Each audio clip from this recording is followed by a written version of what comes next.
Florida Democratic Party convention. But first, a look at the latest campaign ads.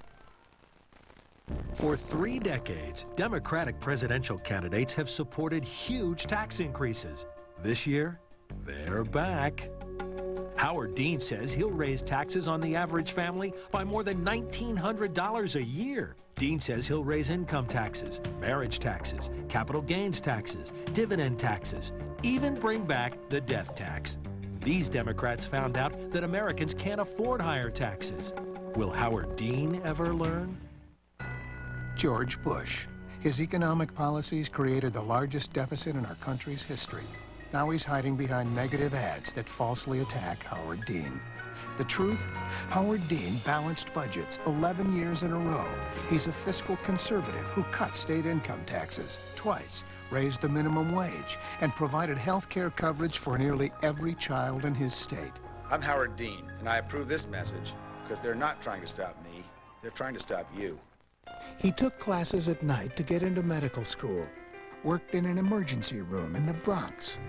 And with his wife, Judy, Howard Dean became a family doctor, hoping to make a difference one life at a time. He became governor under the worst of circumstances and earned a reputation as a maverick and independent by turning a deficit into a surplus, creating jobs, raising the minimum wage twice, and balancing budgets 11 years in a row.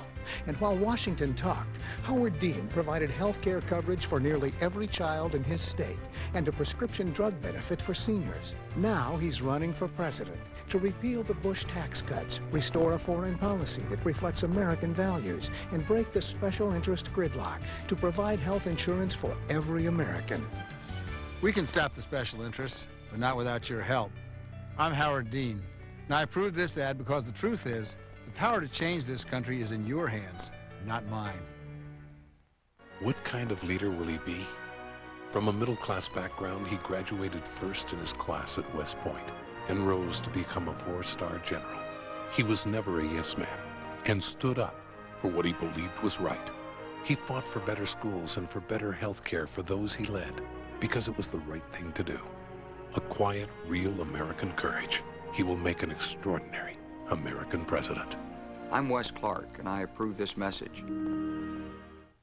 What can the next president do in the first 100 days?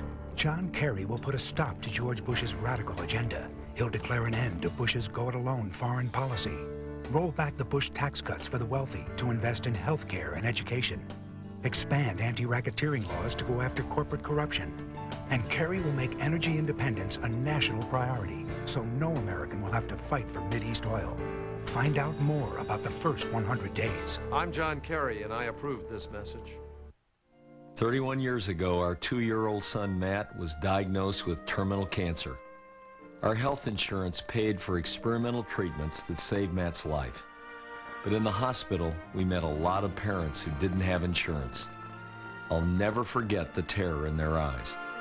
As president, I'll get rid of the Bush tax cuts to guarantee health insurance for every American. I'm Dick Ephardt, and I approve this message because it's time we did what's right. This president should be made to explain why a multimillionaire sitting beside his swimming pool should be paying a lower tax rate than a teacher, than a police officer, than a secretary. John Edwards' plan has been called the best platform of all the candidates. Repeal tax breaks George Bush created for wealthy investors and target tax cuts to the middle class. Helping them buy a house, helping them invest, helping them save. I'm John Edwards, and I approve this message. A secret energy task force? 28 sealed pages of the 9/11 report?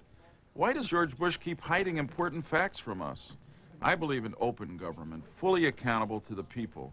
I believe in leveling with you about what I've done and where I stand.